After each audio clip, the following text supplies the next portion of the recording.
Let's talk to public affairs analyst Oluseyi Adeyemo, who joins us virtually here in the nation's commercial capital. Nice to see you, Mr. Adeyemo. Welcome to the program. Thank you for having me. Good morning, laddie. Several arguments going on side by side. There's the humanitarian side, there's the legal side, there's the political side. It's more than a month now, well over a month since all this started. What's your general impression about where we are today?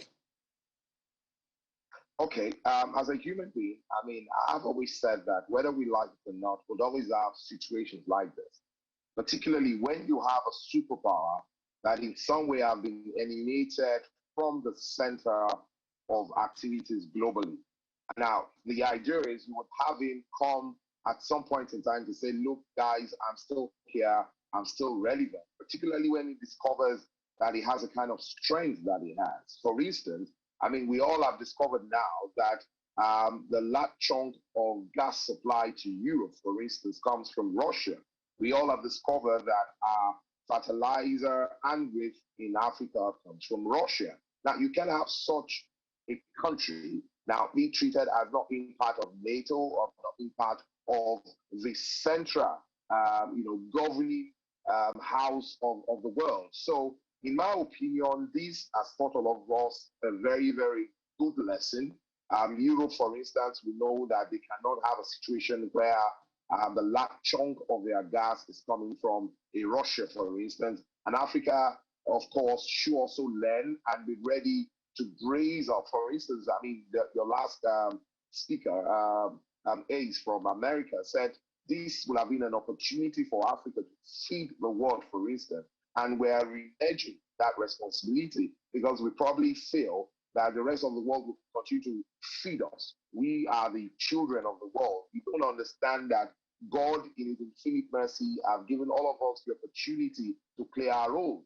And once again, we're failing to play our role. So I want to pray that this will be an opportunity for all of us, for US, to learn that they cannot continue to do things that will make them.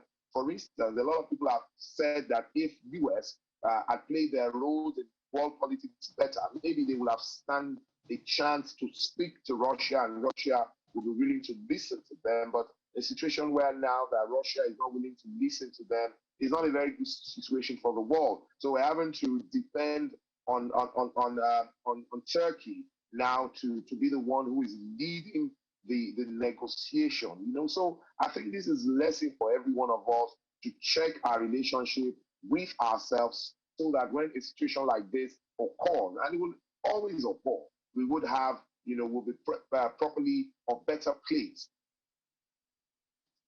given our role when the time comes like this.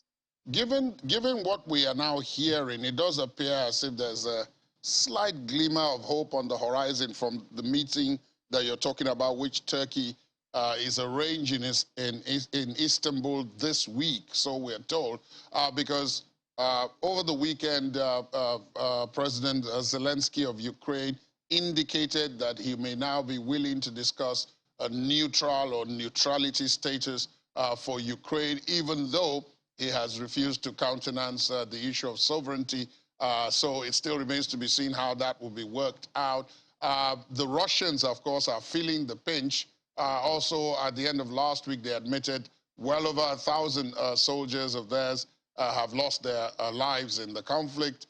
More and more resistance is taking place, and then there is the economic toll as well. So do you think, as it is now, the conditions, regardless of who is leading them, the conditions now are ripe for a step back and for both sides to consider more of jaw than war, as they would say?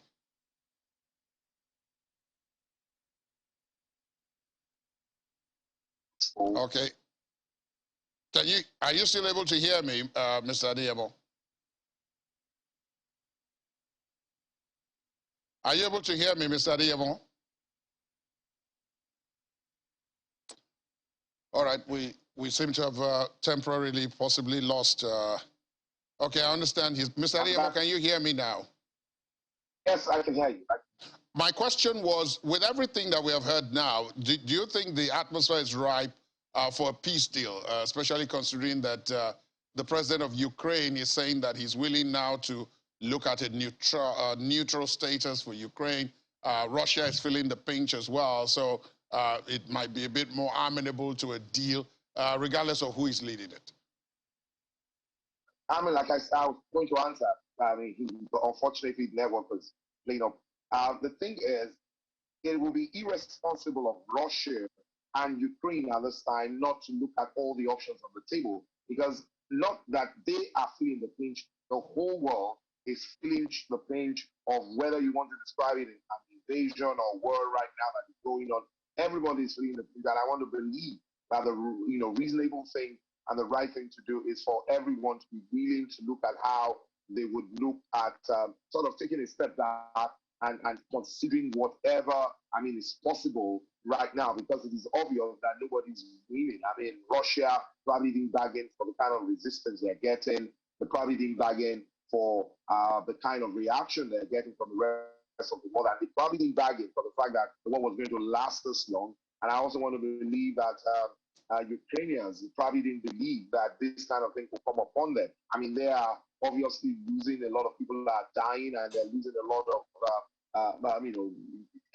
they're not getting the kind of humanitarian support they thought they would get. They probably are not getting the kind of support they thought they could get from NATO. They probably thought NATO could just walk all over Russia. So it is obvious that the state we are in right now, it is not good for all of us. It's not good for both Russia and Ukraine and the rest of the world. So the earlier, the better we get it sorted, the better for all of us. All right, then. Thank you so very much, Mr. Oluseyi Adeyemo, for joining us this morning. Of course, we'll look forward to having you back at some point in time, not too far in the future, possibly when we get a peace deal or even before that. Thank you for your time this morning. Thank you so much for having me.